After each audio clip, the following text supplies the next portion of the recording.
I'm Lieutenant Commander Tim Bonner. I'm the commanding officer of the Coast Guard Cutter Juniper. Coast Guard Cutter Juniper is stationed out of Oahu, Honolulu, Hawaii. Our primary responsibility is servicing aids to navigation in the Hawaiian Islands, Midway Atoll, and American Samoa, which is not Kwajalein. We're out here due to some maintenance that is getting completed on our sister ship, the Coast Guard Cutter Hickory, which is slated to come out back to Guam. It is stationed in Guam and is supposed to arrive back in Guam sometime in the springtime of 2024.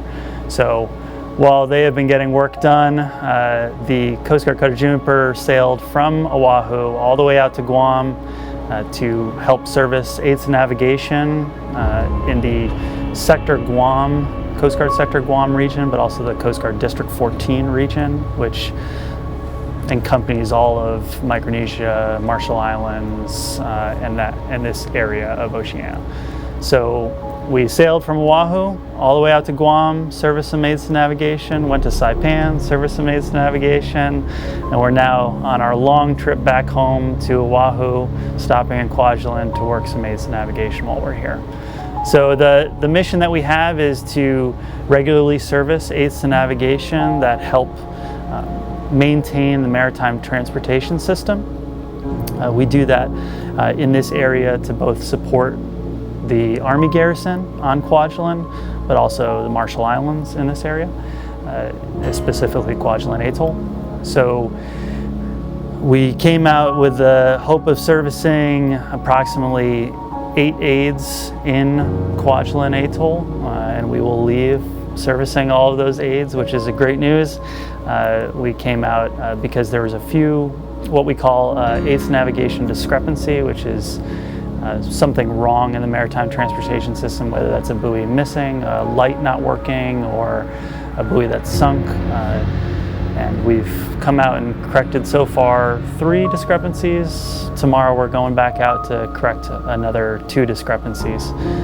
So we will leave this place hopefully having corrected several discrepancies with buoys that will assist both commerce ships coming in and out of Kwajalein Atoll, but also smaller recreational boat traffic as they safely transit in and out of Kwajalein Atoll. It is hard to get supplies and resources out to the Marshall Islands. Things take a long time to get out here. The environment is also harsh on the aids that we have out here.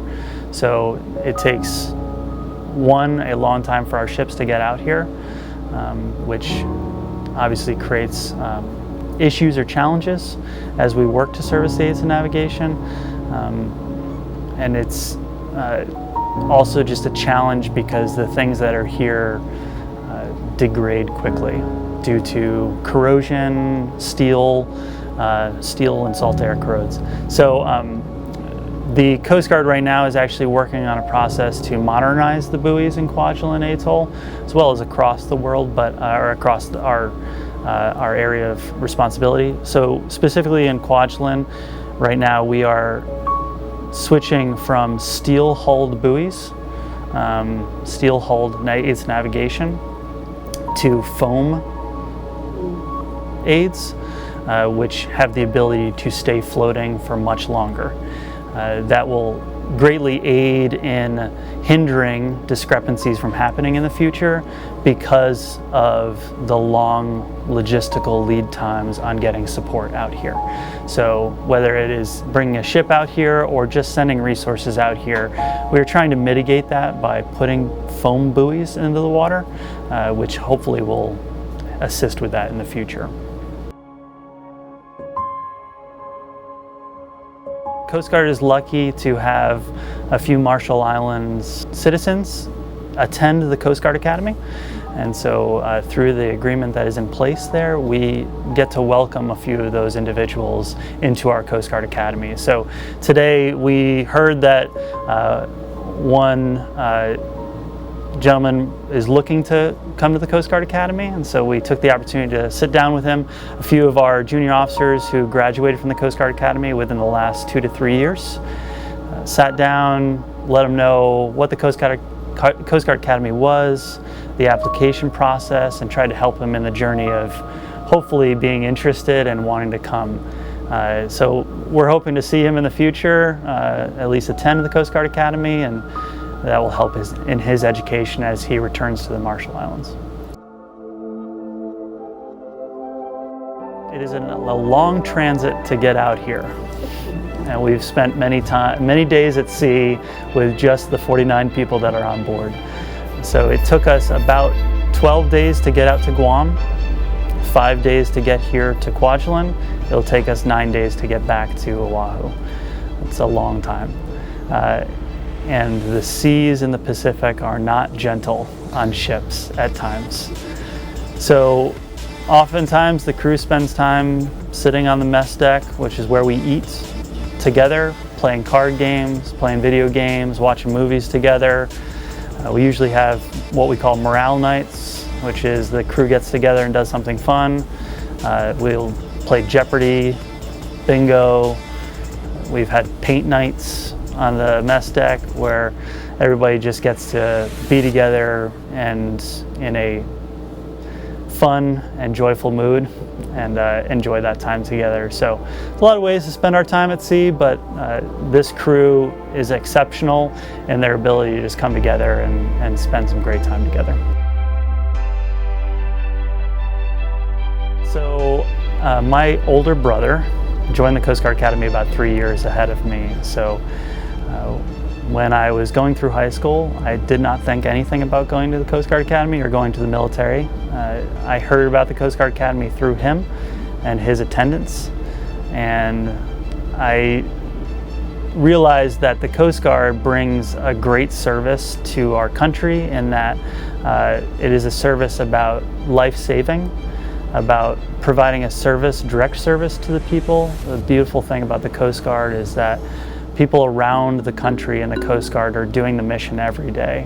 We go out, we search for lives that are missing, we enforce drug and fisheries laws to try to keep our domestic fisheries functioning. We serve the maritime transportation system through buoys, and I really saw that I could serve my country in a way that was helping the people of the country in a very direct and positive way through life saving in the Coast Guard. So Not really having a better plan, I said, I think that the Coast Guard Academy is a great way to get an education and serve my country. And I wasn't thinking ships at the time, but through being at the Coast Guard Academy, you graduate, and about 95% of the graduating class at the Coast Guard Academy goes to ships. And when I got to a ship, I fell in love with the small community aspect of being on a Coast Guard ship,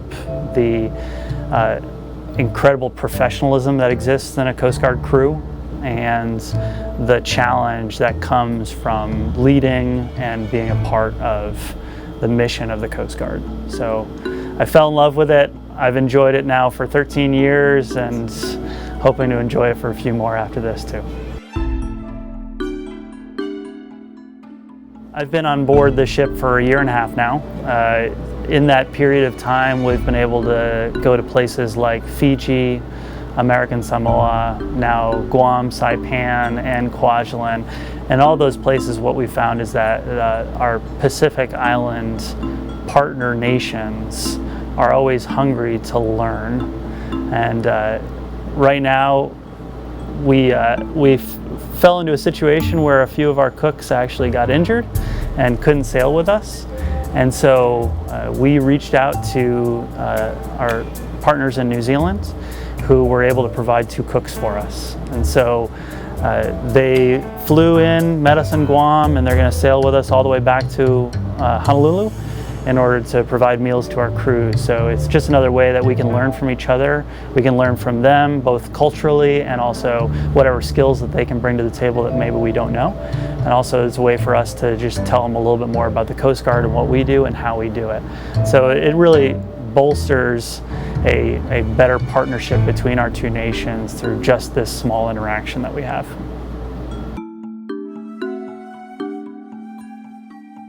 I think I would just say it's really a pleasure to be here. We have loved our time in Kwajalein, as short as it might be. We're only here for a day. I think we've just been impressed with the kindness and generosity of the people here, even in our short time here. So we're happy to be here, happy to serve this small community and just be a part of it for the short time that we're here.